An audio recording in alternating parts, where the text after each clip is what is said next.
में दलितों के गले में मटकी लटकाई गई ताकि वो जमीन पर ना थूके वरना जमीन नापाक हो जाएगी। आजाद भारत में दलितों को स्कूल में बैठने के लिए बेंच नहीं दी जाती थी। दलितों की बहन बेटियों के साथ बलात्कार होते थे, ज़नाकारी होती थी, अन्याय होता था, इन्हें इंसान नहीं समझा जाता था। बीजेपी की बी टीम है, आला जात के लोग हंसते थे। गोबर से दाना चुन करके खाने वाली कौम अब सत्ता करेगी, सत्ता में आएगी। जमहूरियत की सबसे बड़ी ताकत सियासत है। आज मौजूदा वक्त में जो मुल्क के हालात हैं, खास करके उत्तर प्रदेश के जो हालात हैं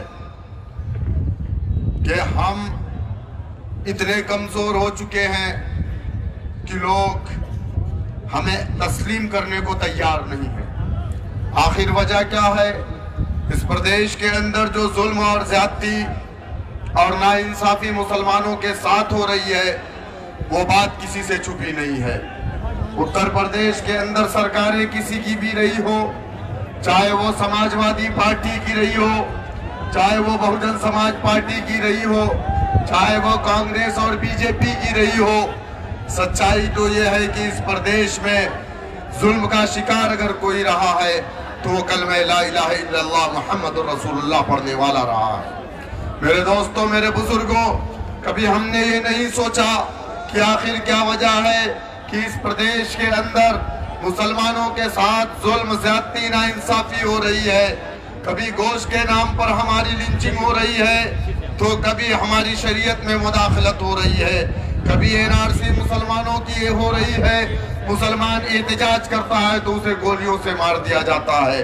मुसलमानों, कभी आपने सोचा कि इस देश में बसने वाली और तमाम समाज के जो लोग हैं उनके साथ नाइंसाफियां क्यों नहीं? सबसे ज्यादा नाइंसाफी अगर हो रही है तो मुसलमानों आपके साथ हो रही है। उसकी सिर्फ और सिर्फ एक वजह है कि मुसलमान सियासी तौर से यतीमी की जिंदगी इस प्रदेश के अंदर गुजार रहा है। मुसलमानों का अपना कोई सियासी प्लेटफॉर्म नहीं, मुसलमानों की अपनी कोई क़यादत नहीं, बल्कि मुसलमानों को कई खानों में बांट दिया गया है। अगर हम कई खानों में बंट करके कमजोर हो जाए, यकीनन एक घर में अगर 5 भाई हैं, 5 भाइयों को आप आपस में लड़ा दीजिए तो वो घर कमजोर हो जाता है।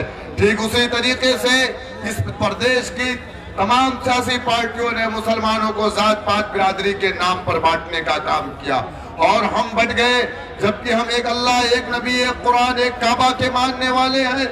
बावजूद उसके हम बढ़ते चले गए।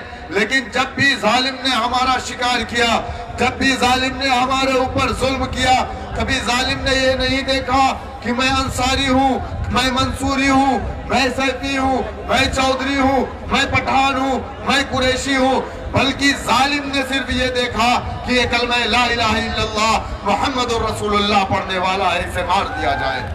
हमारे ऊपर जुल्म, हमारे ऊपर हमारे साथ नाइंसाफी सिर्फ कलमे की बुनियाद पर की जा रही है। मेरे दोस्तों, मेरे बुजुर्गों, हमसे ज्यादा जुल्म, हमसे ज्यादा नाइंसाफी इस प्रदेश के अंदर और भी जातियों के ऊपर हुई, लेकिन सबसे ज्यादा अगर जुल्म किसी के ऊपर हुआ तो वो जाटो समाज था।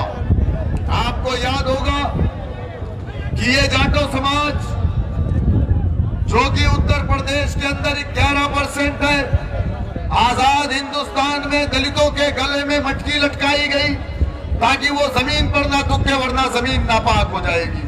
आजाद हिंदुस्तान में दलितों के कमर में झाड़ू बांधे गए ताकि दलितों के पैरों के निशान जमीन पर ना रहे। आजाद हिंदुस्तान में दलितों को कुएं से पानी नहीं लेने दिया जाता था। इसी आजाद भारत में दलितों को स्कूल में बैठने के लिए बेंच नहीं दी जाती थी।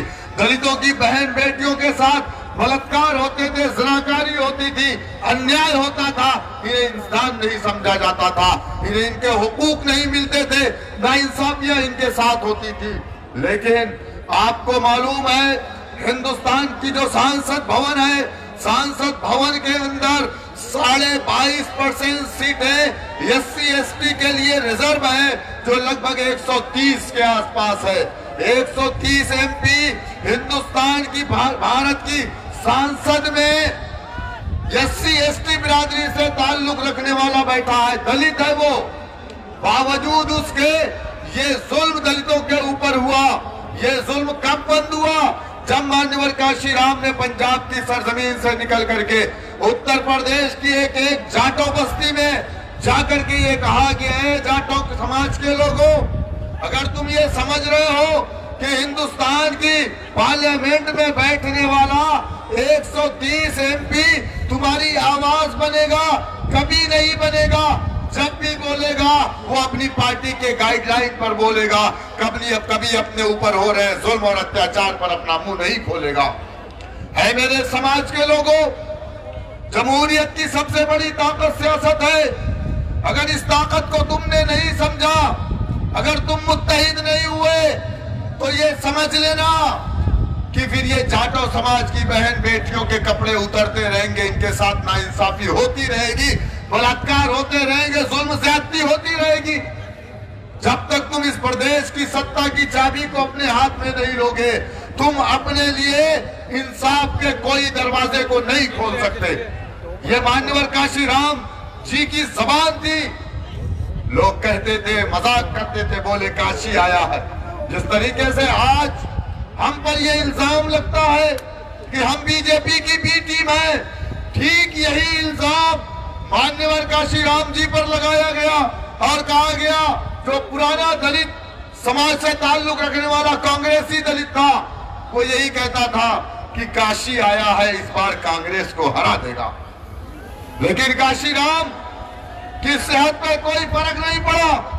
काशीराम ने अपने मिशन, अपनी तहरीक, अपने आंदोलन को जारी रखा।